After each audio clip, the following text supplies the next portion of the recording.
Allô tout le monde, les cocktails de Noël sont commencés. D'ailleurs, c'est mon souper de Noël avec mes super employés hier soir. C'est vraiment plaisant. Il y en a qui ont plusieurs réceptions au cours du mois de décembre, puis c'est correct, il faut en profiter. Puis, vous savez, en nutrition, ma philosophie, c'est vraiment qu'on peut absolument manger de tout tant qu'on le fait en pleine conscience. Ceci dit, si les parties se répètent, puis on en a beaucoup, il y a quand même des meilleurs choix, surtout au niveau des bouchées apéritives. C'est sûr que si je pars là, avec un petit bouchée feuilleté comme ça avec des saucisses, là, j'aurais pu prendre n'importe quelle marque, il y en a plein sur le marché. Bien, c'est à peu près pour 5 bouchées, là, 6 carrés de beurre, il y a beaucoup de sodium.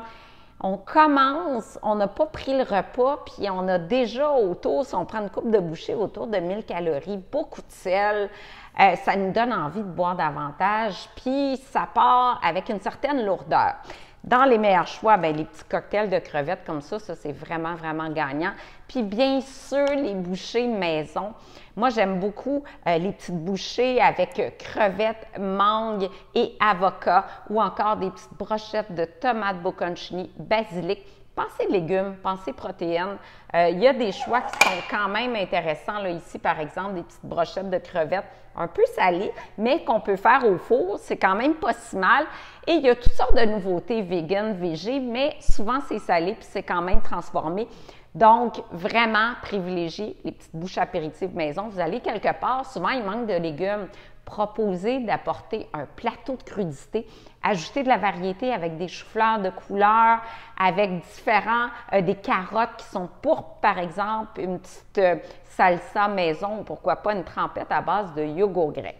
Maintenant, une erreur qui est hyper fréquente, c'est vraiment les gens qui disent « Bon, ben là, je ne mange pas de la journée, j'ai un gros souper ce soir. » Qu'est-ce qui se passe? On arrive, on saute dans les chips, on saute dans toutes sortes de grignotines parce qu'on a vraiment très faim.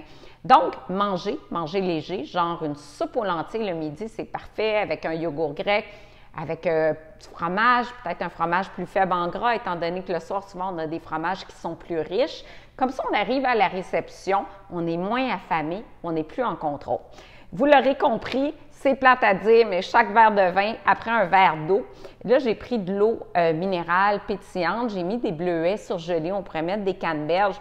Tellement plus agréable de prendre son eau, dans un beau verre. Moi, j'aime ça, boire mon eau dans un verre à vin. C'est plus festif. Et souvent, je vais même mettre l'eau dans mon verre de vin. Comme ça permet, parce que souvent, l'hôtesse, va resservir du vin constamment. Quand ton verre est rempli avec de l'eau, ça te permet de prendre une petite pause d'alcool. Enfin, pour les desserts, les panettone, c'est bon, un dessert italien, quand même assez riche, assez sucré, gâteau aux fruits, assez sucré aussi, on s'entend, c'est quand même bon. Il y a toutes sortes de bûches sur le marché qui sont décadentes. J'ai lancé ma bûche de Noël, un beau travail qui a pris 1 an de recherche et développement. La voici, c'est avec Chef Marianne, qui est une magnifique chef pâtissière. On a développé une bûche avec des framboises, des canneberges, de la mousse de yogourt. Elle est super légère, 30% moins de gras et 50% moins de sucre que les bûches traditionnelles. Donc, on se fait plaisir, mais en toute légèreté.